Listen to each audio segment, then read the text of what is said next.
you can just confirm that you can see the screen? Yes. Okay. So tonight's agenda, we're going to tell you a little bit about our respective programs, about EDCAP, and Jose is going to talk about the United Way of Long Island. Then we're going to review the student loan relief that has been in place and the payment pause extension that is about to end in the next couple of months. We're going to talk a little bit about the federal student loan cancellation program. So that's the program that's being held up in the courts. And by the way, we're expecting actually a ruling tomorrow. So unfortunately, we can't give you the outcome tonight, but if you stay tuned and watch the news tomorrow, you'll probably see what they ruled. And then we're going to talk about other programs that are in place that people probably know less about that are available to you to help you manage and eliminate your debt. And then we'll wind up with just some tips on preparing for payment resumption and loan servicer changes. So in terms of EDCAP, who are we? We are a program initiative of an organization called the Community Service Society of New York, or CSS. CSS has been around for over 175 years. Our program was created in 2019 specifically to deal with the student debt crisis. And it is a crisis. It's a crisis nationally and here in the state of New York. So student loan debt is the second largest consumer debt in the country. It's about a $1.7 trillion issue nationally, and there are about 2.5 million borrowers in New York State with close to $100 billion in debt.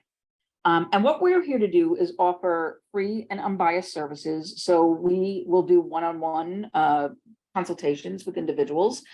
We are funded by New York State, so all of our services are free.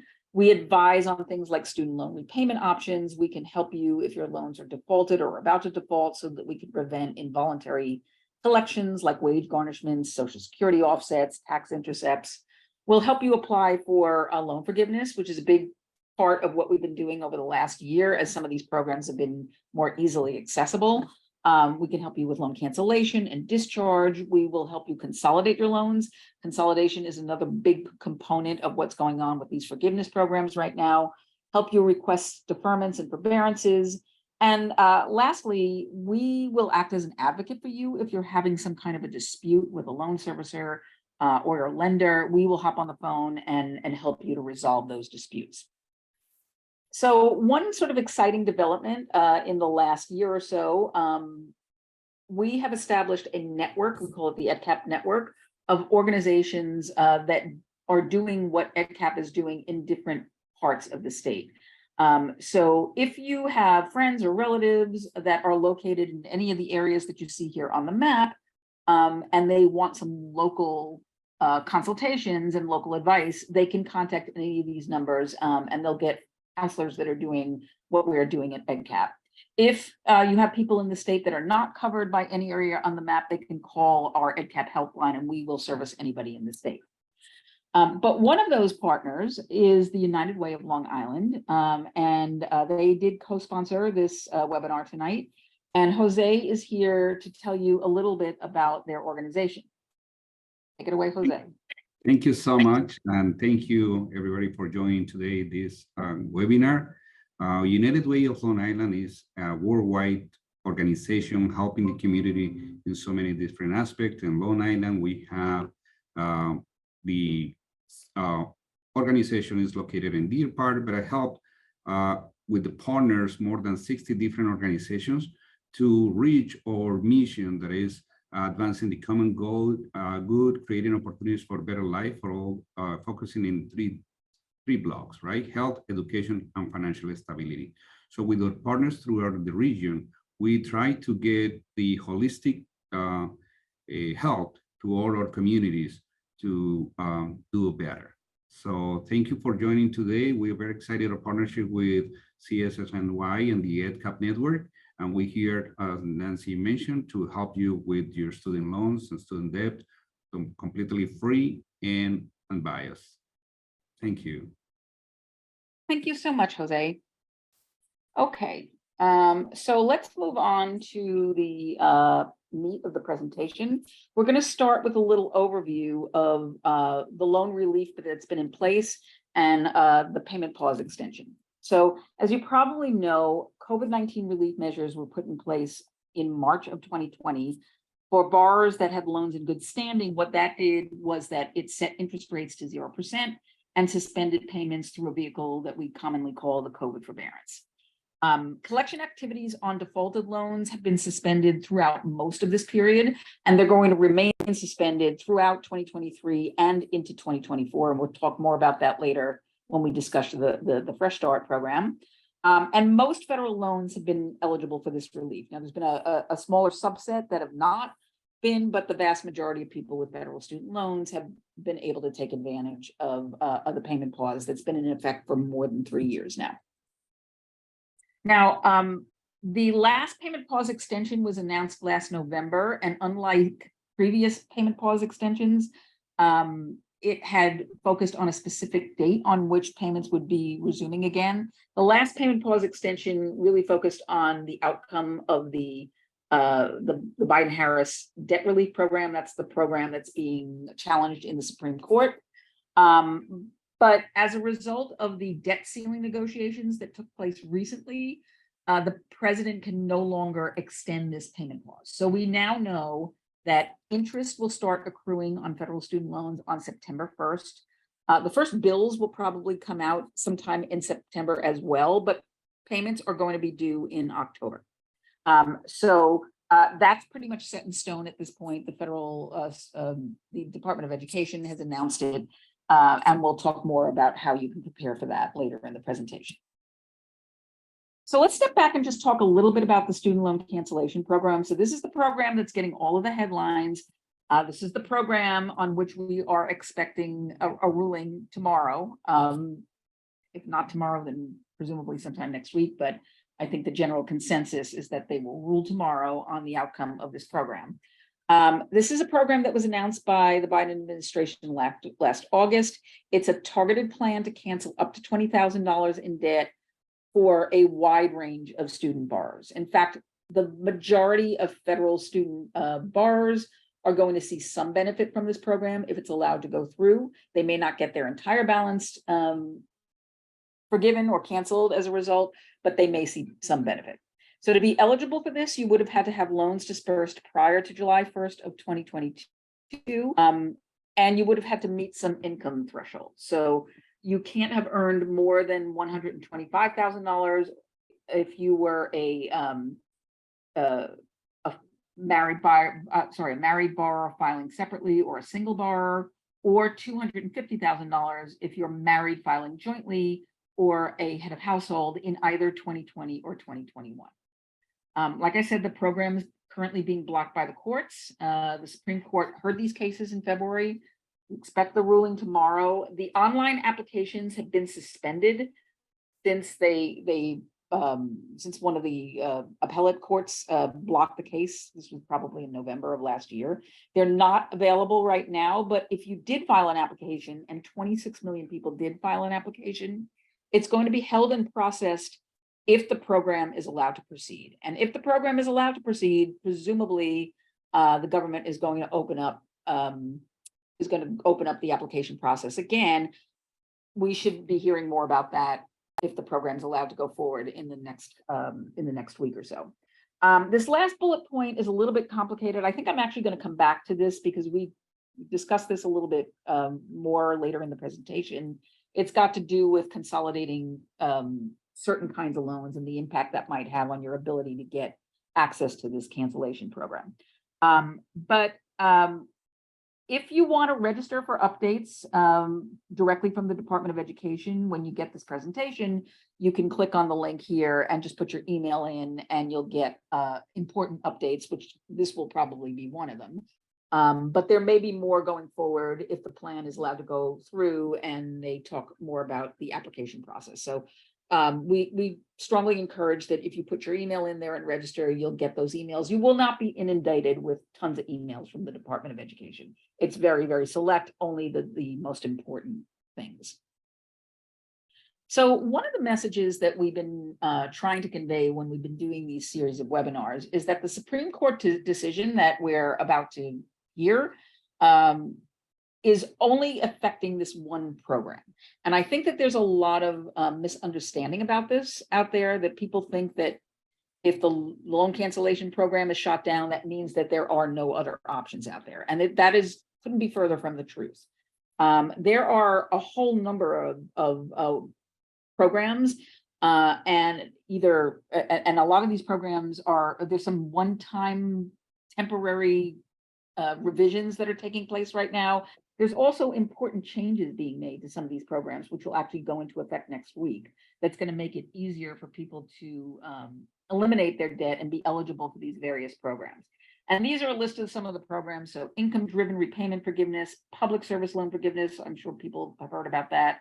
Total and permanent disability discharge for people that might have a disability.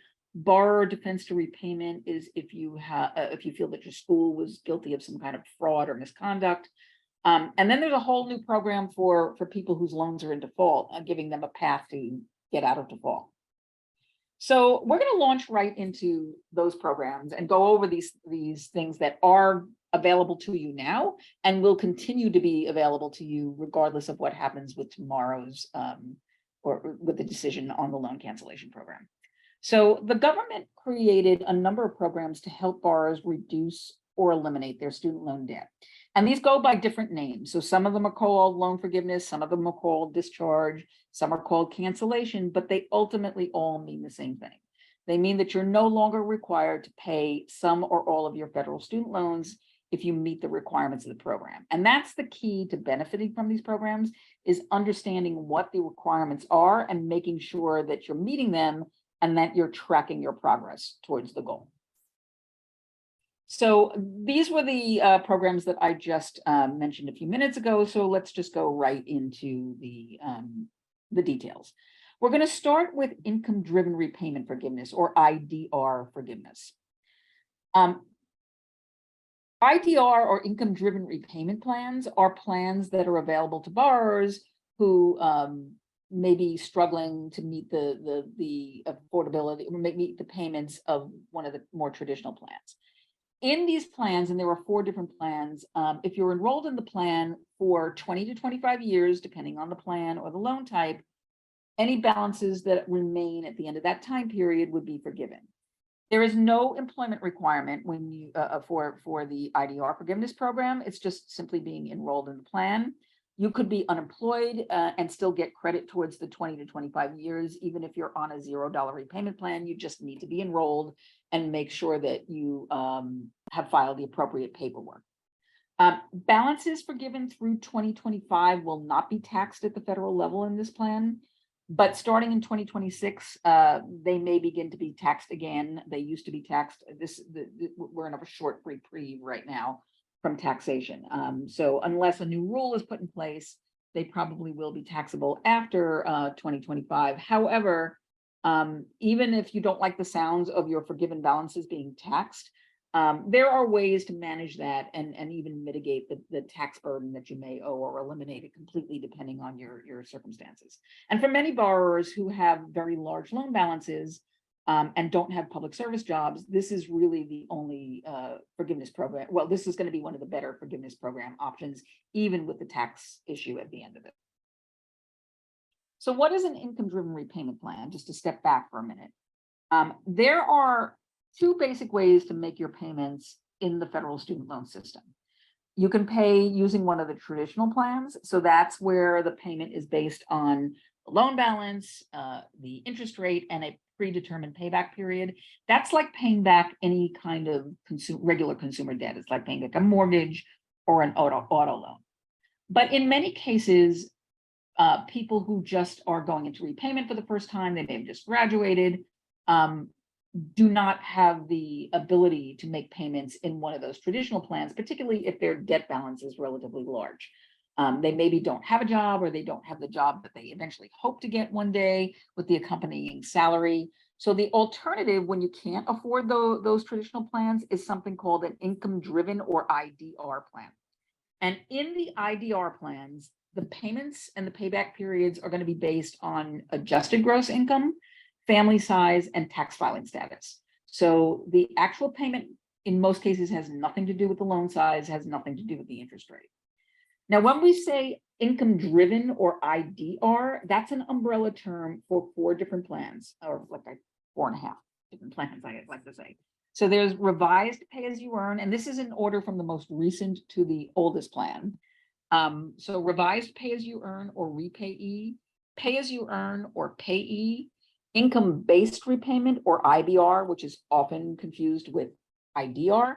And there are two different payment schedules within the IBR family. There's one schedule for borrowers whose loans were dispersed before July 1st of 2014, and then one for the newer borrowers whose loans were dispersed afterwards. The newer borrowers get the more generous terms. And then finally, you have the income contingent repayment or ICR plan. That's the oldest plan out there. Now, I'm not going to go into all of the details and all of the different features of these plans because they are numerous and we could be here for 3 hours doing that. But suffice it to say, if you're not sure which is the best repayment plan for you, feel free to reach out to EDCAP or United Way, and we will certainly help you walk you through that process and make sure you're in the best option. Payments, as we said, are usually based on the adjusted gross income from your last filed tax return, as long as that's within the last 2 tax years, which would be 2021 or 2022 at this point, unless your current income is lower than it was the last time you filed taxes. Plans have to be recertified annually because they're based on your income, and you can apply, recertify, recalculate, or switch your plans at studentaid.gov. It's a relatively easy application, but if you've never done it before and you want some help with it, we're happy to help you with that. I want to step back for 1 second with the IDR plans. The IDR plans are designed so that you never really have to make a payment based on an income that you no longer have.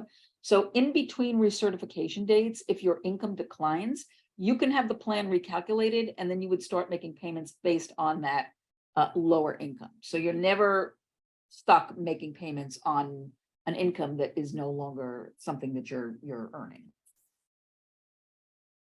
So now let's talk a little bit about public service loan forgiveness. I'm sure most people have heard about this. This is for individuals who work in public service jobs. Qualifying employers would be defined as nonprofits or people or governmental agencies. And what PSLF does is it forgives balances for borrowers working for these qualified employers after making 120 qualifying monthly payments. So basically you have to pay into this plan for 10 years before you can get forgiveness. MOHELA is the only loan servicer managing the PSLF plan. So if you're wanting to pursue PSLF, you will eventually have to get your loans to MOHELA if they're not already there. And there are basically 2 ways to do this. You can file what's called a PSLF employment certification form or PSLF certification and application form. That's a form that you submit to your employer that verifies that you've met the employment requirements of the program. If you do this and your loans are not at MOHELA, they will be automatically transferred to MOHELA if you have the right kind of loans. Or if you're planning to consolidate your loans, which we'll talk more about a little bit later, during the consolidation process, you can select MOHELA as your servicer, and that will transfer the loans if they're not already at MOHELA. So those are the only ways to get your loans to MOHELA. You can't simply call up a servicer and say, I want my loans to transfer to MOHELA. So there is a one-time account adjustment right now called the IDR account adjustment.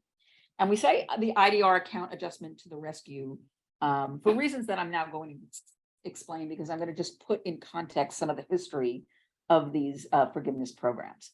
So in the IDR forgiveness program, as of June 21st, only 157 people have gotten their loans forgiven. Now, you may ask, why am I quoting statistics from about 2 years ago? It's because this particular program has been so opaque that there's just no information and no statistics on the program because the records have been so poorly kept. Now, granted, the IDR forgiveness program requires that you pay for 20 or 25 years, and not everybody has that amount of long of a loan payment history, but there are close to 9 million people in IDR plans, and there have to be more than 157 of them that have been paying their loans for 20 or 25 years. Then you've got the Public Service Loan Forgiveness Program. So prior to 2022, which is when the PSLF waiver was in full force, the PSLF approval rate was 1 to 2%. In fact, when the first wave of applications for PSLF came through, the rejection rate was almost 100%, 99 point something percent. It got a little bit better leading up to the waiver. But once the PSLF waiver was put in place, which was a program that allowed you to accumulate credit towards PSLF based on more relaxed rules on a temporary basis, the approval rate shot up.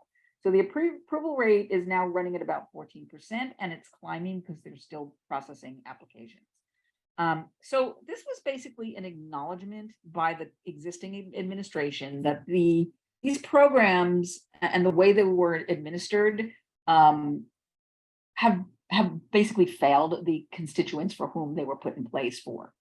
And they were there to provide relief for people that either had exorbitant loan balances or were working actively in public service, and they just weren't living up to the promises of the programs themselves. So the PSLF waiver ended in October 30 of 2022. However, there's something now called the IDR account adjustment, which is in effect right now that sort of continues the benefits of the waiver and even expands on those benefits in a lot of cases.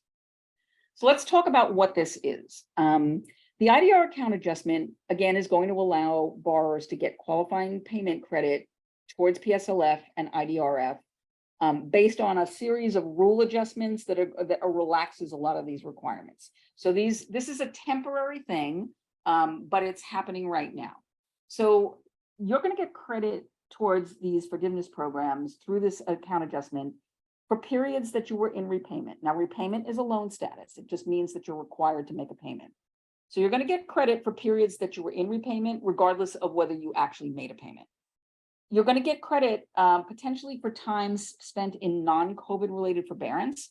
So if you had spent 12 consecutive months in these forbearances, or you had 36 cumulative months of forbearance over the life of your loan, you would get credit for that time period. In the case of the cumulative months, if you have at least 36 cumulative months over the life of your loans, you're going to get however many forbearances you were in.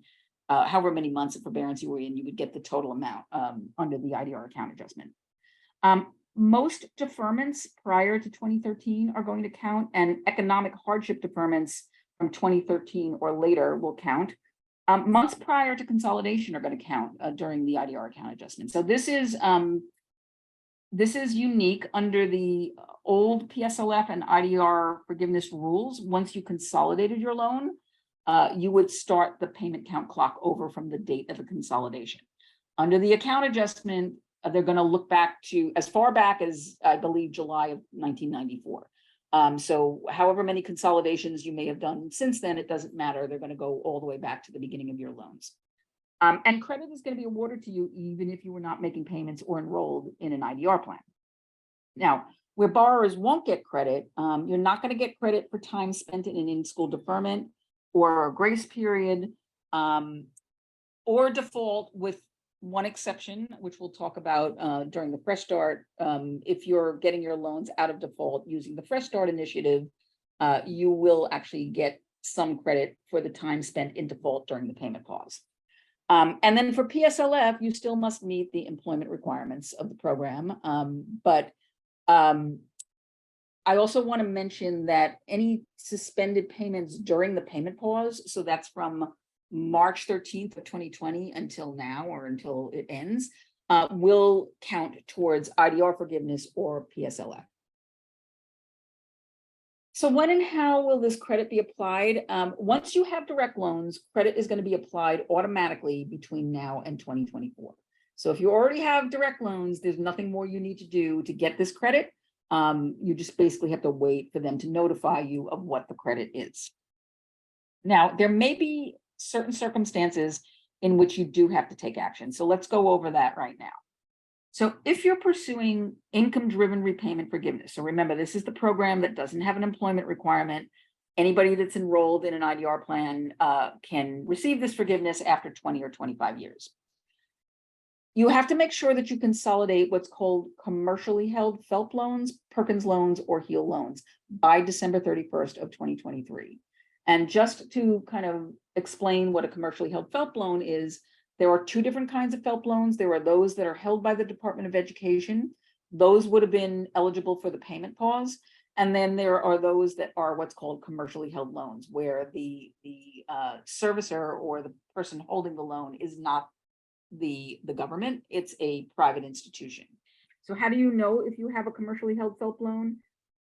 If your loan was not eligible for the payment pause the last 3 years, that's a commercially held FFELP loan. If that FFELP loan is managed by AES or Navient, that is a commercially held FFELP loan, and they would have to be consolidated to be eligible for the IDR account adjustment and receive all that credit towards IDR forgiveness.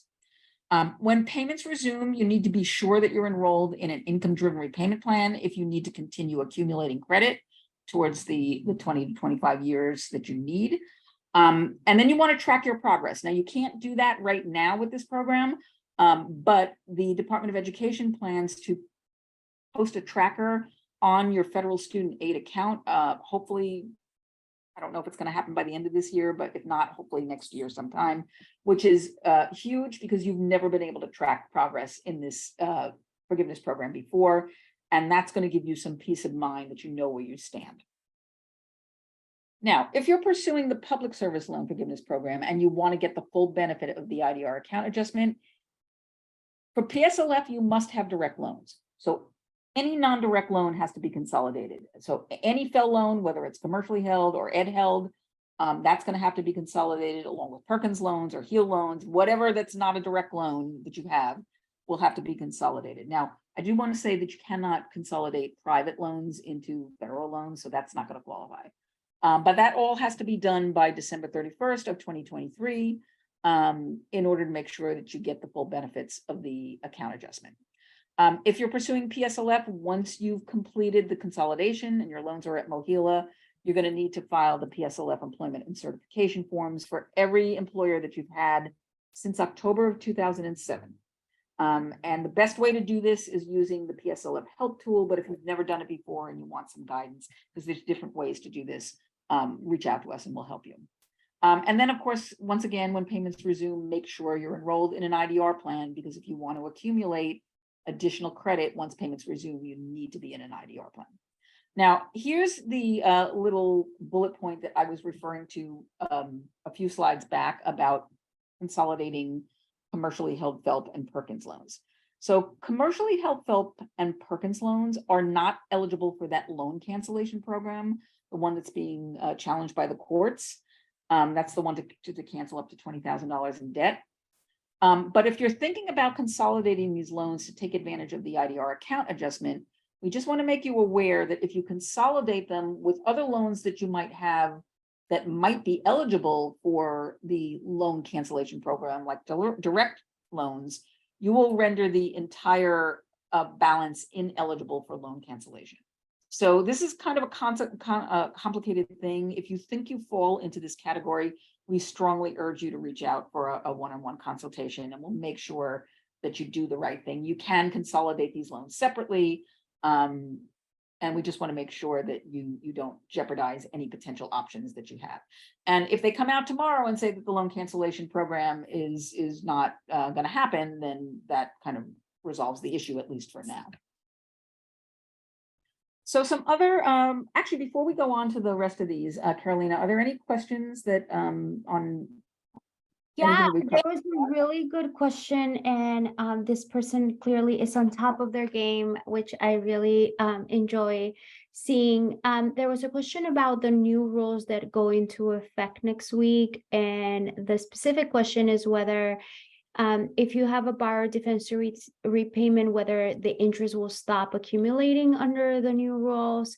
And I did a little bit behind the scenes research, and just for everyone's knowledge, the rules are a lot, and there's been so many changes that we recognize we will be digesting and really taking to heart all those new rules to properly counsel clients. But in general, it seems that after July First, if you have a borrower defense to repayment in which you're saying that the school you went to defrauded you and you want those loans discharged, your interest will stop accruing after 180 days of you submitting the application.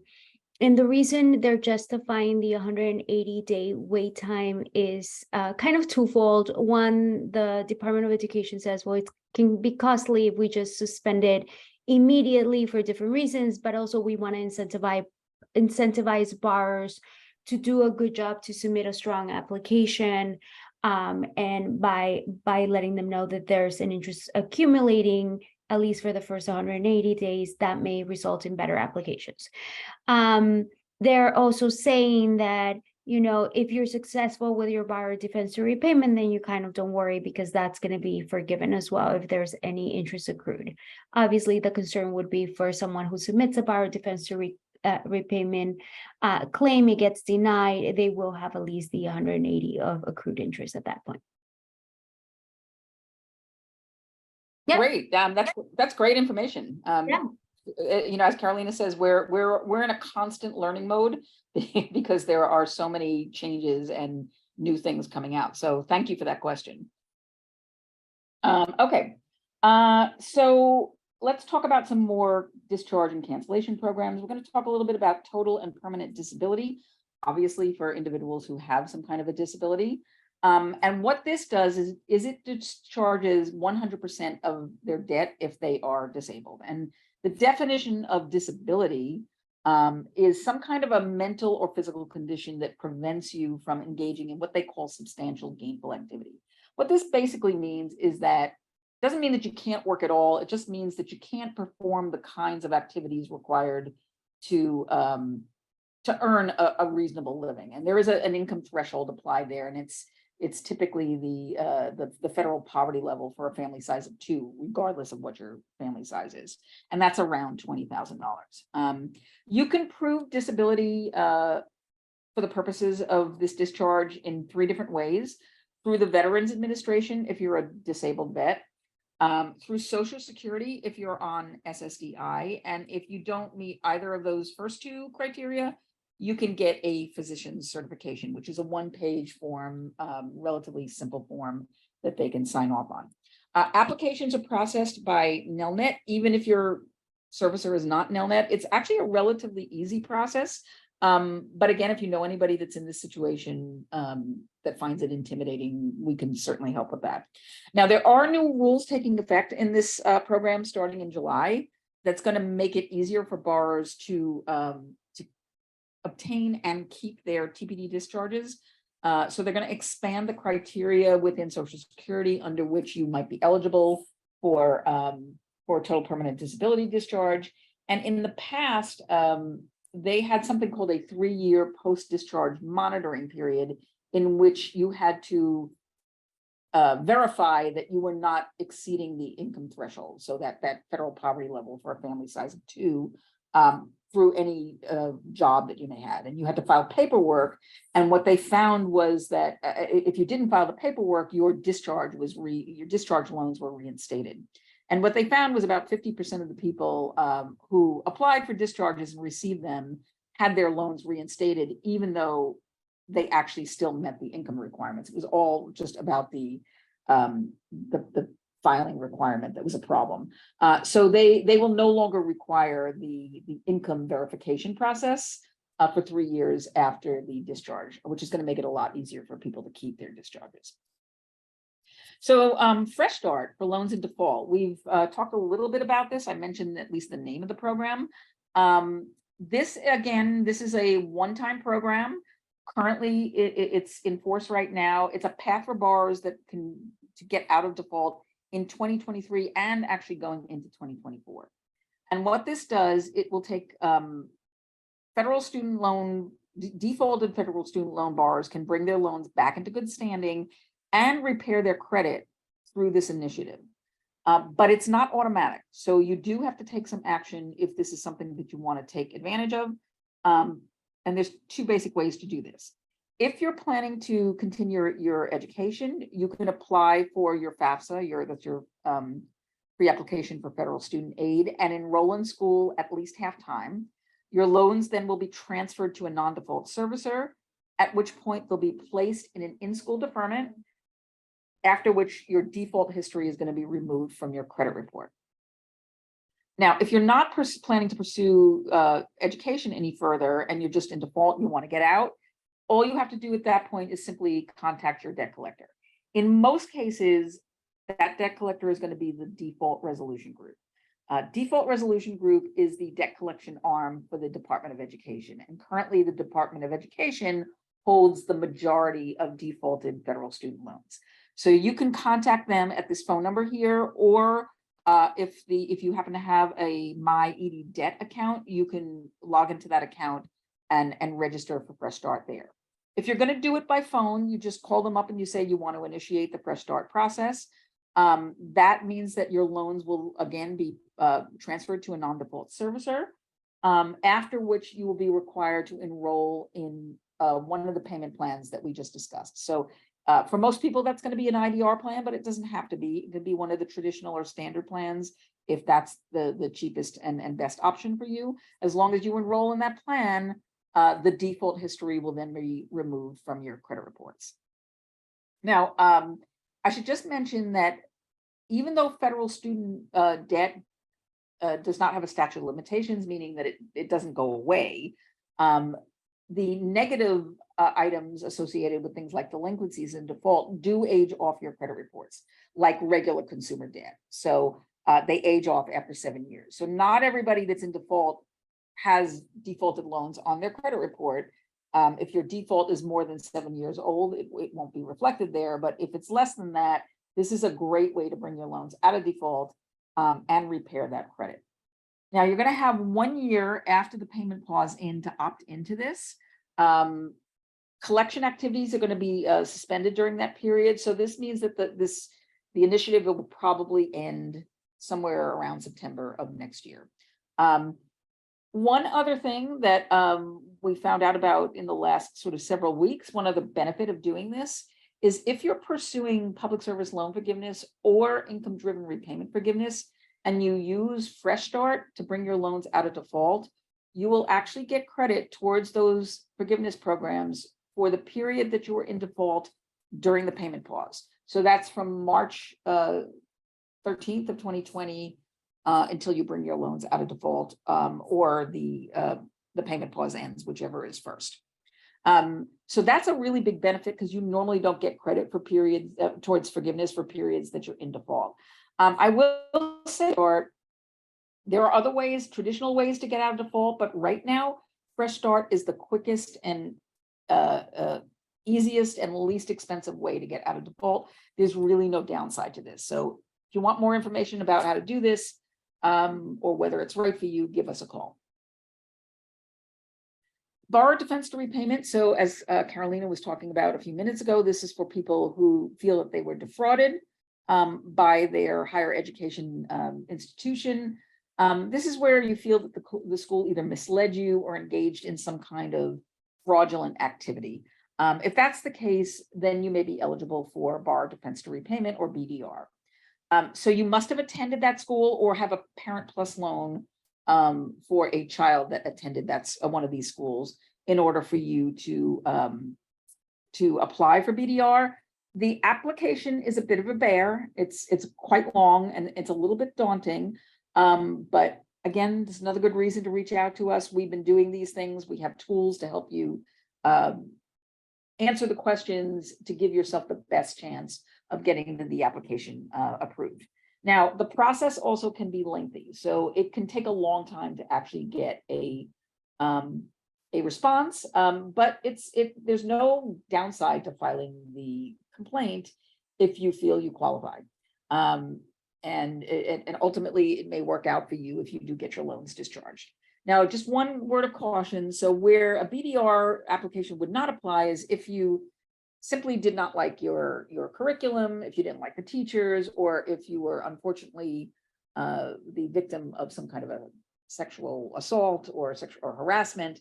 That's not a BDR complaint. It must be some kind of misconduct on the part of the school. some deliberate misconduct on their part, like misleading you about their graduation rates or their job placement rates that enticed you to enroll in the school. Okay, so we're going to go into a few tips on preparing for payment resumption now that we know that payment resumption is going to happen. So first and foremost, you want to make sure that your contact information is updated with both your loan servicer and with federal student aid. Now, let me step back a minute and just clarify or define the difference between your loan servicer and federal student aid. Your loan servicer is a third-party organization that has been appointed by the Department of Education to help administer your loans. So they're the ones that send you the bills. They're the ones to whom you make the payments. If you file an application, very often the application is going to your loan servicer. And they're generally the people that are your points of contact. They're the ones that are going to be answering your questions. Federal Student Aid is an office of the Department of Education, and that is the Department of Education's, and everybody has a federal student aid account at studentaid.gov. Now, you may not know that you have this account, but if you've never logged into it before, you should try to set one up and log in, because this looking at your federal student aid account or your FSA account going forward is going to become more important. So FSA maintains a separate account for everybody that has a federal student loan or even a grant. And then you're going to have your servicer account. You want to make sure that your contact information is up to date with both, because you're going to be starting to get important notifications from both the servicers and and federal student aid about things like payment resumption, about the cancellation program, about the IDR account adjustment, and you don't want to miss any of that stuff because it's really important. Most people get their information these days electronically, so make sure you're checking your emails and your servicer inboxes. You want to know when your first payment is going to be due after the forbearance ends, and how much it's going to be.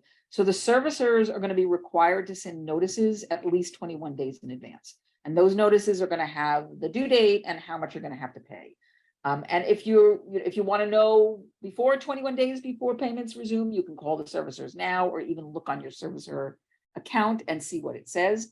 If you don't hear from them, you want to make sure that you reach out to them to know exactly when you have to pay and what the payment's going to be.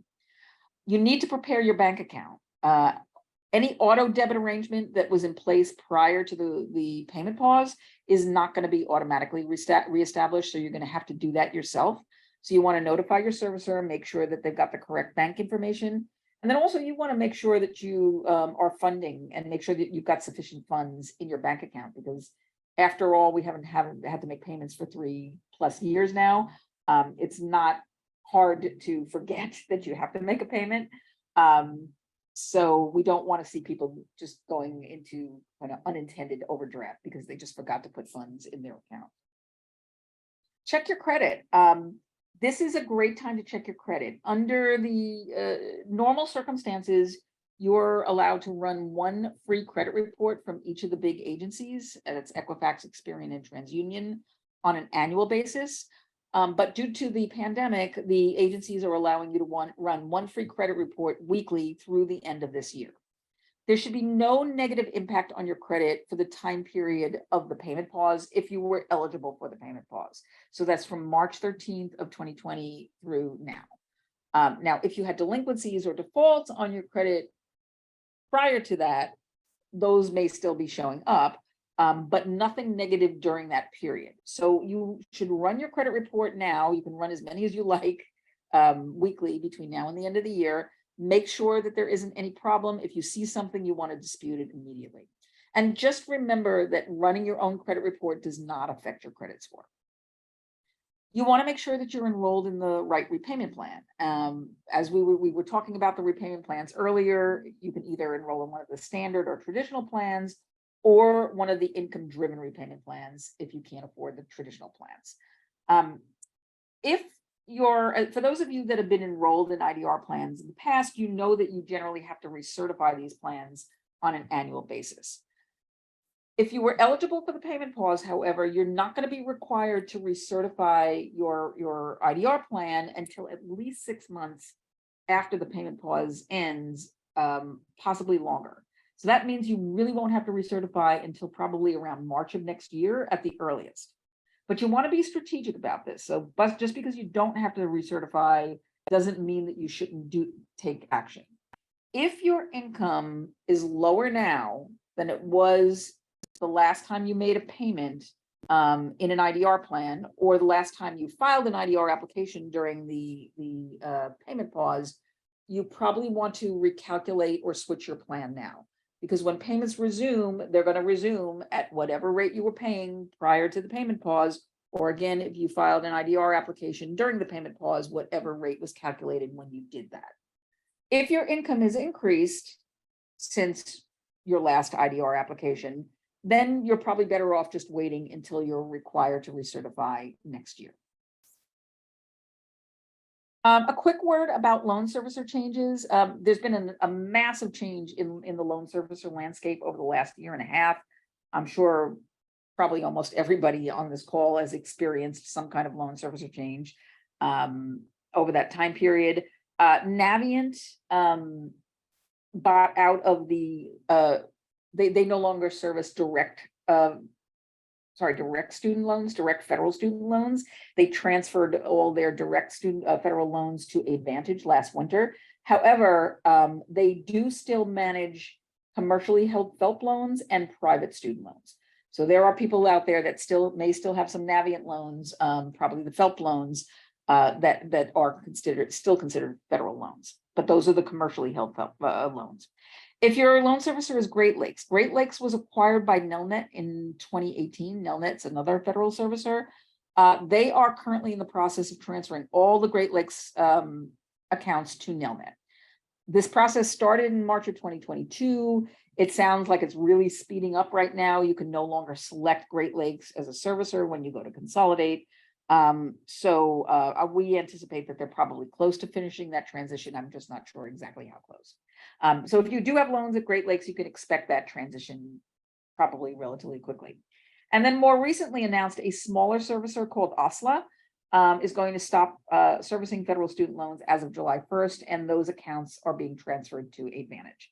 And the key takeaway here, and this is good practice, just generally speaking, but especially when you know that your loans are going to transfer for one reason or another, is to keep good records. So you want to know, before your loans transfer, you want to download payment history, loan details, applications, important notifications from your inbox, from your online accounts, because once you transfer to the new servicer, all of that information is going to be wiped off of your old servicer's online account.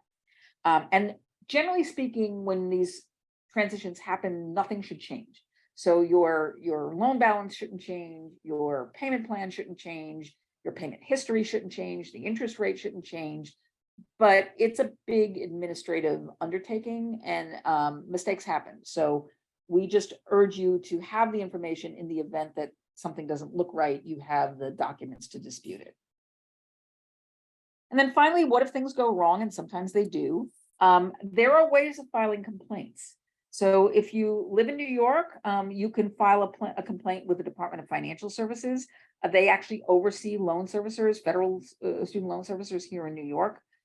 You can also submit a complaint to the U.S. Department of Education on the studentaid.gov website. If you don't get a response to that complaint, or if you disagree with the response to the complaint, you can escalate it to the Department of Education's Ombudsman's group through the online feedback center or by calling this phone number. And again, we can be helpful in the filing complaint arena, sort of walking you through the process and structuring the complaint in the way that's going to be most beneficial to you. So that concludes our presentation, and we will be sending out the slides and the recording to the presentation. So you will have access to all of this contact information if you want to call either EDCAP or United Way and set up a one-on-one consultation. That's what we're here for. And in the last few minutes, Carolina, I'm going to see if there are any questions that you want to share with the rest of the group, or if anybody else has some last minute questions they want to ask? Yeah, so no major questions other than expressing, I think part of the frustration of servicer changes. And as Nancy mentioned, you know, I mean, 40% of people are going to be experiencing a servicer change or have experienced a servicer change from the time COVID happened. The key takeaway from my end on that end is, as Nancy mentioned, keep records, but also remember that servicers are not lenders, that it's the U.S. Department of Education. If you have federal direct loans, the owners, if you have FFELP loans, reach out to us because there's programs that you want to take advantage, as Nancy again mentioned. So your options in terms of repayment and everything else are the same because those servicers have to follow federal guidelines. So the U.S. Department of Education is actually the one directing them in terms of the options available to you. So rest assured that you'll have the same options even if you transition from one servicer to another. And that's it. Okay, great. Well, I'm just gonna, if anybody else has a question and you want to raise your hand, we have another 5 minutes and we'll be happy to answer your questions. So we'll just give you one more shot. Okay, it looks like there are no hands raised. So I want to thank you again for taking your time to join us this evening. We hope that you found this information useful and helpful to you. And just remember to reach out to us or United Way of Long Island. And thank you to Jose if you need individual help. Thank you so much. Good night, everyone.